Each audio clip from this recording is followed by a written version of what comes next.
Well, it actually does rain in Medicine Hat. This is the first cloudy day I've seen here, and it's the first rainy day that I've seen.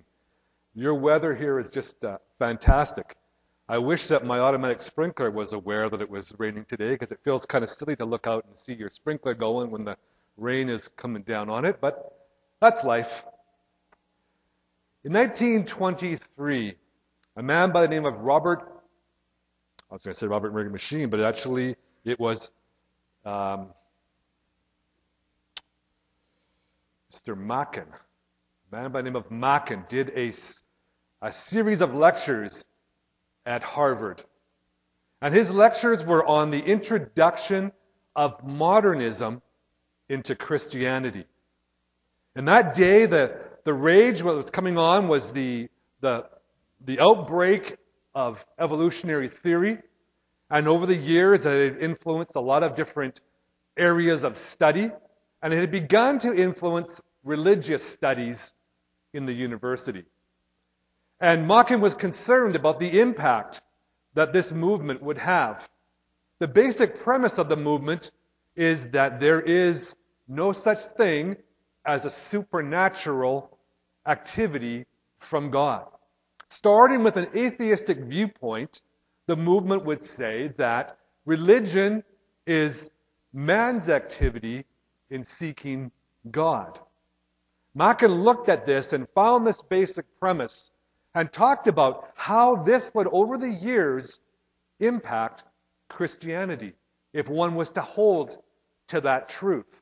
And the conclusion he came to as he thought through the process that would happen with this kind of understanding was that essentially liberalism would become a different religion altogether. It would not in any way be considered Christianity.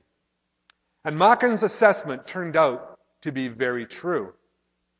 Very shortly afterwards, various different denominations began to deny the supernatural activity of God and look for human explanations instead. And by the 1960s, a new movement had developed which had more or less come out of that same movement, the liberalism, and this was called now the Death of God movement. You see, with the first movement, you have the idea that Christianity is dead. There's no such thing as a God who reveals himself to people. And so when that happens, the conclusion that will ultimately come is that God is nothing more than just a figment of mankind's imagination.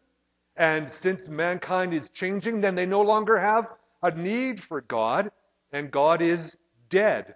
Dead in the sense of, in the people's minds, God no longer exists.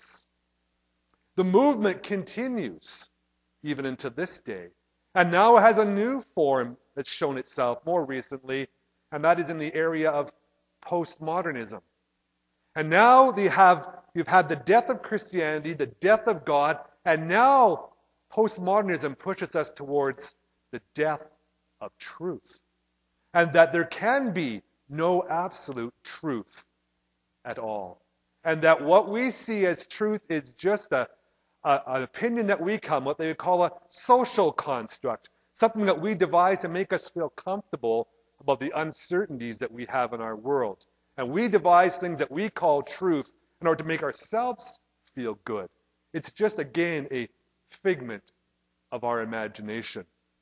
Postmodernism is the most deadly of all these forms altogether because it denies that God can reveal himself in any way to mankind. And that there is, because there is no revelation from God, there is no truth at all. And I want to today focus a little bit on the impact of what postmodernism does to this world, but also a little bit about how the Bible talks about how we should handle the truth, God's truth. Truth is up for grabs in many people's minds these days. I think one person that expresses this postmodernist thought very well, and Robert and I were reflecting on this a little while ago, he reminded me of this quote from Bill Clinton. And during his grand jury testimony, Clinton had said, when asked about the word is, he was asked a question about something that was, and he said, well, it depends on what the meaning of the word is. If is means is and never has been, that is not. That is one thing. If it means there is none, that was a completely true statement. Now, I quoted what he had said. Does that make any sense to anybody? It doesn't. It's not coherent. Clinton is trying to redefine words for his own good. You see, because it becomes putty in the hands of a politician. You can change words and have their meanings, and no one can call you a liar because they can't establish what the truth really is. When truth dies, then power steps in to take over. People's personal agendas take over. And that's one of the big threats of postmodernism. Personal agendas of people and groups. I'm reading from a book here called The Death of Truth. I found this book really interesting. And here's one of the things that these writers talk about from a survey that they did. It says, in a recent series of more than 20 interviews conducted at random at a large university, people were asked if there was such a thing as absolute truth. Truth that is true across all times and cultures for all people. All but one respondent answered along these lines. Truth is whatever you believe. Another said, there is no absolute truth.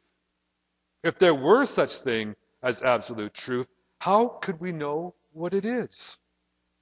People who believe in absolute truth are dangerous, said another person. The lone exception was an evangelical Christian who said absolute truth was in Jesus Christ. You see, we live in an era where young people, children, young adults, and ourselves as well are being influenced to think that we can never know truth. The truth is just a subjective thing, your truth, my truth. You probably hear people talk in many different ways about things in life. Well, that's your experience, and therefore it's your truth, but it doesn't fit for me. Is that what truth really is? Is there an absolute truth? Of course, as Christians, we believe there is. In fact, most of our statements of faith talk about the absolute reality of God revealing himself.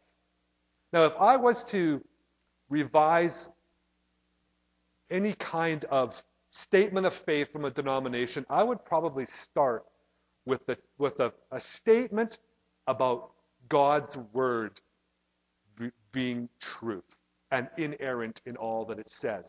The reason being that what I believe because God has revealed it in the Scriptures.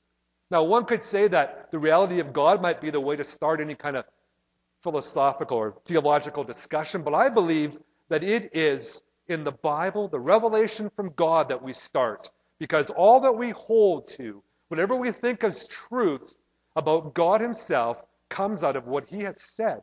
Because we cannot know God on our own. Mankind has proved that over and over again. That they corrupt, they miss, or they just fall short of knowing who God is.